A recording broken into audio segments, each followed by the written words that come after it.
hope that we have some of our younger church family watching, because I've got a story for you.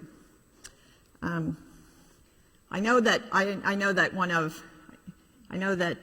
there's one boy who this is his favorite story. So this is a little bit from our grandson Kai.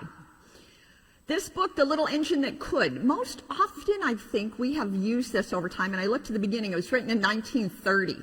So some of you here may have even heard this when you were a little person. But most often we think of this story as being about effort, which it is, when you get to the end and the little engine that could. But I want us to think about it more this morning, and again, the kids that are joining us on cable or Facebook. I want us to think about this in light of who was the neighbor. Jesus might use this story.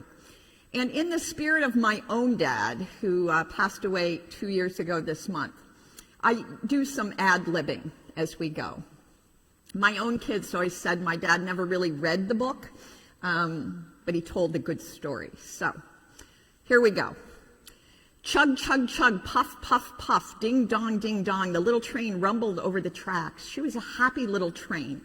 She was carrying fruits and vegetables and toys and stuffed animals and dolls over the mountain to the good boys and girls on the other side. You can tell by the pictures that this was from 1930, by the way. Milk bottles. The little train was carrying all these wonderful things to the other side of the mountain, and she puffed merrily along until suddenly she stopped with a jerk and she could not go another inch. She tried and tried, but her wheels would not turn. What were all the good boys and girls going to do without their toys and their food and their milk on the other side of the mountain? Here comes a shiny new engine, asked the funny little clown. I'll ask him to help us. And so the dolls and toys cried out together, please, shiny new engine, will you help pull our train over the mountain? And the shiny new engine said no. And the toys and the dolls said, what? You won't help us? And he said no and chugged on. Along came another big, shiny engine. And the little toys and dolls were so happy. And they cried out, big passenger engine, would you help us? And that big passenger engine said no. And they said, what? You won't help us? He said no and chugged on. At this time, the dolls and the toys actually started to cry. And there was one more hope. An old black engine came chugging along. He was rusty, but they thought maybe this one would help. Please, kind engine, they cried. Won't you please help us? And that engine said, no, I'm too tired. I must rest my weary wheels. I can't. I won't. No. And you know what they said? What? That's not really in the book. What? You won't help us? No. And off it went. Well, the dolls and the toys were now certain they would never get across the mountain until along came a small blue engine, a very small blue engine. And they thought just maybe this little blue engine, as small as she was, could help them.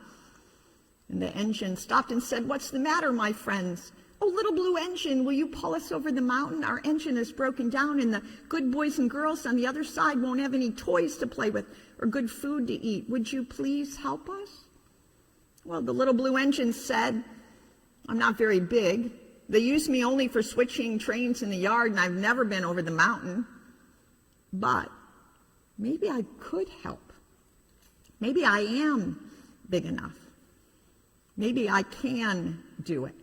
And so the blue engine hooked up to the cars on the train, and as she started up the mountain, she said, you know how it goes. I think I can. I think I can. I think I can. I think I can. And she tugged and she pulled and she tugged slowly, and slowly they started off, and the clown and the toys and the dolls began to cheer, and then puff, puff, chug, chug went the little blue engine, who said faster and faster, I think I can, I think I can, I think I can, I think I can, I think I can, I think I can, I think I can, and up and faster and up to the mountain and down the other side. Hooray, hooray, shouted all the little clowns and dolls and toys. The good little boys and girls in this city will be happy because you helped us." And the little blue engine smiled and seemed to say, as she pulled steadily down the mountain, "I thought it could, I thought it could, I thought it could, I thought it could, I thought it could, I thought it could." The end. I think if Jesus was reading that story, he would say, now at the end of that book, who would you say was the good neighbor?